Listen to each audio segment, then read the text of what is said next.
ਸਤਿ ਸ਼੍ਰੀ ਅਕਾਲ ਦੋਸਤੋ, dstalanian YouTube channel ਤੇ ਮੈਂ ਧਰਮਿੰਦਰ ਸਿੰਘ ਪਿੰਡ ਤਲਾਣੀਆਂ ਜ਼ਿਲ੍ਹਾ ਫਤਿਹਗੜ੍ਹ ਸਾਹਿਬ ਤੋਂ ਤੁਹਾਡਾ ਸਭ ਦਾ ਇੱਕ ਵਾਰ ਸਵਾਗਤ ਕਰਦਾ ਜੀ। ਦੋਸਤੋ, ਬੜੇ ਦਿਨਾਂ ਬਾਅਦ ਵੀਡੀਓ ਲੈ ਕੇ ਆਇਆ। ਕੁਝ ਪਰਿਵਾਰਕ ਰੁਝੇਵਿਆਂ ਕਰਕੇ ਬਿਜ਼ੀ ਸੀ, ਪਰ ਹੁਣ ਲਗਾਤਾਰ ਤਾਂ ਤੁਹਾਡੇ ਨਾਲ ਬਰਕਰਾਰ ਰਹੇਗੀ। ਤੁਸੀਂ ਆਪਣੇ ਕਿਸੇ ਵੀ ਤਰ੍ਹਾਂ ਦੇ ਸਰੀਰਕ ਰੋਗ ਲਈ ਸਾਡੇ ਨਾਲ ਸੰਪਰਕ ਕਰ ਸਕਦੇ ਹੋ। ਸਾਡਾ ਨੰਬਰ ਥੱਲੇ ਡਿਸਕ੍ਰਿਪਸ਼ਨ ਦੇ ਵਿੱਚ ਦਿੱਤਾ ਹੋਇਆ, ਸਕਰੀਨ ਦੇ ਉੱਤੇ ਪਲੇ ਕੀਤਾ ਹੋਇਆ, ਤੁਸੀਂ ਇੱਥੋਂ ਦੇਖ ਸਕਦੇ ਹੋ।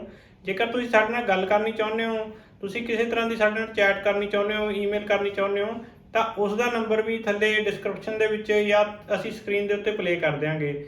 ਬਾਕੀ ਦੋਸਤੋ, ਅੱਜ ਦੀ ਜਾਣਕਾਰੀ ਜਿਹੜੀ ਮੈਂ ਲੈ ਕੇ ਆਇਆ ਉਹ ਹੈਗੀ ਹੈ ਜੀ ਮੌਸਮ ਦੇ ਬਦਲਾਵ ਦੇ ਨਾਲ ਅੱਜ ਕੱਲ੍ਹ ਜਿਵੇਂ ਗਲੇ ਖਰਾਬ ਹੋ ਰਹੇ ਹੈ, ਬੁਖਾਰ ਚੜ ਰਿਹਾ ਲੋਕਾਂ ਨੂੰ, ਜਾਂ ਫਿਰ ਕਿਸੇ ਨੂੰ ਜ਼ੁਕਾਮ ਹੋ ਰਿਹਾ ਹੈ, ਕਾਫੀ ਜ਼ਿਆਦਾ ਸਰੀਰ ਦੇ ਵਿੱਚ ਥਕਾਵਟ ਮਹਿਸੂਸ ਹੋ ਰਹੀ ਹੈ। ਇਸ ਬਿਮਾਰੀ ਤੋਂ ਆਪਾਂ ਕਿਸ ਤਰੀਕੇ ਨਾਲ ਖਹਿੜਾ ਛੁਡਾ ਸਕਦੇ ਹਾਂ, ਅੱਜ ਤੁਹਾਨੂੰ ਕਿਸ ਦੇ ਲਈ ਇੱਕ ਦੋ ਛੋਟੇ ਛੋਟੇ ਫਾਰਮੂਲੇ ਦੱਸਾਂਗਾ। ਤੁਸੀਂ ਆਪਣੇ ਘਰ ਦੇ ਵਿੱਚ ਇਹਨਾਂ ਨੂੰ ਵਰਤੋ, ਅਪਣਾਓ, ਤੇ ਤੁਸੀਂ ਦੇਖੋਗੇ ਕਿ ਤੁਹਾਨੂੰ ਸਿਰਫ ਇਹਨਾਂ ਨੁਸਖਿਆਂ ਦੇ ਨਾਲ ਹੀ ਫਰਕ ਪੈਣਾ ਸ਼ੁਰੂ ਹੋ ਗਿਆ। ਸਭ ਤੋਂ ਪਹਿਲਾਂ ਤਾਂ ਦੱਸਦੇ ਹਾਂ ਜੀ ਕਿ ਜੇਕਰ ਤੁਹਾਡਾ ਮੌਸਮ ਦੇ ਬਦਲਾਵ ਦੇ ਨਾਲ ਤੁਹਾਡਾ ਨੱਕ ਬੰਦ ਹੈ ਜਾਂ ਤੁਹਾਨੂੰ ਜ਼ੁਕਾਮ ਹੋ ਗਿਆ, ਤਾਂ ਤੁਸੀਂ ਸੇਵੀਆਂ ਦਾ ਪਾਣੀ ਪੀਓ। ਸੇਵੀਆਂ ਘਰ ਦੀਆਂ ਹੋਣ ਤਾਂ ਬਹੁਤ ਜ਼ਿਆਦਾ ਵਧੀਆ ਹੈ। ਕਿਸੇ ਆਪਣੇ ਆਂਢ ਗੁਆਂਢ ਦੇ ਵਿੱਚੋਂ ਤੁਸੀਂ ਲੈ ਸਕਦੇ ਹੋ। ਜੇਕਰ ਤੁਸੀਂ ਸੇਵੀਆਂ ਦਾ ਪਾਣੀ ਪੀਓਗੇ ਤਾਂ ਬਹੁਤ ਜਲਦ ਇਸ ਦੇ ਨਾਲ ਤੁਹਾਡਾ ਨੱਕ ਬੰਦ ਜੇਕਰ ਹੈਗਾ ਤਾਂ ਖੁੱਲ੍ਹ ਜਾਏਗਾ, ਤੁਹਾਡੀ ਛਾਤੀ ਨੂੰ ਇਸ ਦੇ ਨਾਲ ਰਿਲੀਫ ਮਿਲੇਗੀ। ਜੇਕਰ ਤੁਹਾਡੀ ਛਾਤੀ ਨੱਕ ਦੇ ਨਾਲ ਬੋਲਦੀ ਹੈ ਤਾਂ ਉਸ ਤੋਂ ਵੀ ਤੁਹਾਨੂੰ ਰਿਲੀਫ ਮਿਲੇਗਾ। ਬਾਕੀ ਦੋਸਤੋ, ਜੇਕਰ ਤੁਹਾਨੂੰ ਬੁਖਾਰ ਹੋ ਰਿਹਾ ਹੈ ਤਾਂ ਉਸ ਦੇ ਲਈ ਤੁਸੀਂ ਚਾਹ ਦੇ ਵਿੱਚ ਸੁਹੰਜਣਾ ਦੇ ਪੱਤੇ ਪਾ ਕੇ ਪੀ ਸਕਦੇ ਹੋ, ਤੁਲਸੀ ਦੇ ਪੱਤੇ ਪਾ ਕੇ ਪੀ ਸਕਦੇ ਹੋ। ਇਸ ਦੇ ਨਾਲ ਤੁਹਾਡਾ ਬੁਖਾਰ ਵੀ ਟੁੱਟੇਗਾ ਤੇ ਨਾਲ ਜੇਕਰ ਤੁਹਾਡੇ ਸਰੀਰ ਦੀ ਇਮਿਊਨਿਟੀ ਘਟ ਰਹੀ ਹੈ ਉਹ ਵੀ ਬਹੁਤ ਜ਼ਿਆਦਾ ਵਧੇਗੀ। ਸੁਹੰਜਣਾ ਦੇ ਦਰਖਤ ਦੇ ਉੱਤੇ ਇੱਕ ਦਿਨ ਫੇਰ ਵੀਡੀਓ ਬਣਾਵਾਂਗੇ, ਕਾਫੀ ਲੰਮੀ ਵੀਡੀਓ ਹੋਏਗੀ, ਕਿਉਂਕਿ ਸੁਹੰਜਣਾ ਦੇ ਦਰਖਤ ਦੇ ਨਾਲ ਬਿਮਾਰੀਆਂ ਆਪਣੀਆਂ ਠੀਕ ਕਰ ਸਕਦੇ ਹੋ। ਜੇਕਰ ਤੁਹਾਡੇ ਘਰੇ ਸੁਹੰਜਣਾ ਦਾ ਦਰਖਤ ਲੱਗਿਆ ਹੋਇਆ ਤਾਂ ਤੁਹਾਨੂੰ ਬੁਖਾਰ, ਖਾਂਸੀ, ਜ਼ੁਕਾਮ, ਕਿਸੇ ਵੀ ਤਰ੍ਹਾਂ ਦੀ ਇਸ ਤਰ੍ਹਾਂ ਦੀ ਕੋਈ ਮੈਡੀਸਨ ਹੈਗੀ ਹੈ ਲੈਣ ਦੀ ਜ਼ਰੂਰਤ ਨਹੀਂ ਪੈਣੀ। ਤੁਸੀਂ ਇਸ ਦੇ ਨਾਲ ਹੀ ਆਪਣੀਆਂ ਇਹਨਾਂ ਬਿਮਾਰੀਆਂ ਨੂੰ ਠੀਕ ਕਰ ਸਕਦੇ ਹੋ। ਬਾਕੀ ਦੋਸਤੋ, ਜੇਕਰ ਤੁਹਾਨੂੰ ਬੁਖਾਰ ਦੇ ਨਾਲ ਨਾਲ ਤੁਹਾਡਾ ਸਰੀਰ ਦਰਦ ਕਰ ਰਿਹਾ ਹੈ, ਤੁਹਾਡੀਆਂ ਲੱਤਾਂ ਦਰਦ ਕਰ ਰਹੀਆਂ ਹੈ, ਤੁਹਾਡੇ ਤੋਂ ਲੱਗ ਰਿਹਾ ਤੁਹਾਨੂੰ ਕਿ ਤੁਰ ਨਹੀਂ ਹੋ ਰਿਹਾ, ਤਾਂ ਇਸ ਦੇ ਲਈ ਤੁਸੀਂ ਗਲੋ ਦੇ ਵੇਲ ਦਾ ਪਾਣੀ ਪੀਓ। ਗਲੋ ਦੇ ਵੇਲ ਤੁਸੀਂ ਕਿੰਨੀ ਮਾਤਰਾ ਦੇ ਵਿੱਚ ਲੈਣੀ ਹੈ, ਉਸ ਦੇ ਲਈ ਤੁਸੀਂ ਇੱਕ ਗਿੱਠ ਜਿੰਨੀਆਂ 5 ਡੰਡੀਆਂ ਲੈ ਲੈਣੀਆਂ ਗਲੋ ਦੇ ਵੇਲ ਦੀਆਂ। ਉਹਨਾਂ ਦੀ ਜਿਹੜੀ ਮੋਟਾਈ ਹੈ ਉਹ 1 ਉਂਗਲ ਜਿੰਨੀ ਹੋਣੀ ਚਾਹੀਦੀ ਹੈ।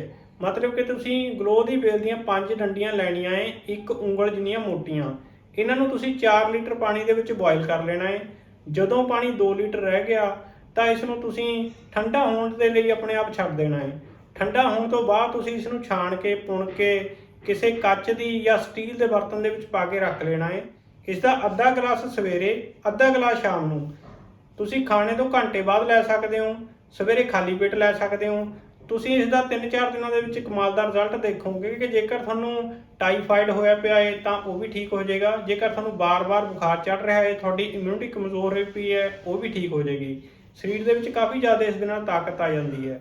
ਬਾਕੀ ਇਸ ਦੇ ਨਾਲ ਨਾਲ ਤੁਸੀਂ ਚਾਹ ਦੇ ਵਿੱਚ ਤੁਲਸੀ ਦੇ ਪੱਤੇ ਪਾ ਕੇ, ਸੁੰਜਣਾ ਦੇ ਪੱਤੇ ਪਾ ਕੇ ਪੀਂਦੇ ਰਹੋ। ਹਾਂ, ਇੱਕ ਗੱਲ ਹੋਰ ਹੈ ਜੀ, ਜੇਕਰ ਤੁਹਾਡਾ ਗਲਾ ਦਰਦ ਕਰ ਰਿਹਾ ਹੈ ਬੁਖਾਰ ਦੇ ਨਾਲ ਨਾਲ, ਤਾਂ ਤੁਸੀਂ 1 ਕੱਪ ਚਾਹ ਦੇ ਵਿੱਚ 1 ਚੁਟਕੀ ਨਮਕ ਦੀ ਪਾਉਣੀ ਹੈ। ਨਮਕ ਦੀ ਚੁਟਕੀ ਵਾਲੀ ਜੇਕਰ ਤੁਸੀਂ ਚਾਹ ਪੀਓਗੇ ਤਾਂ ਤੁਸੀਂ 2-3 ਘੰਟਿਆਂ ਦੇ ਵਿੱਚ ਹੀ ਦੇਖੋਗੇ ਤੁਹਾਨੂੰ ਗਲੇ ਦੇ ਦਰਦ ਤੋਂ ਪੂਰੀ ਤਰ੍ਹਾਂ ਆਰਾਮ ਮਿਲ ਜਾਏਗਾ।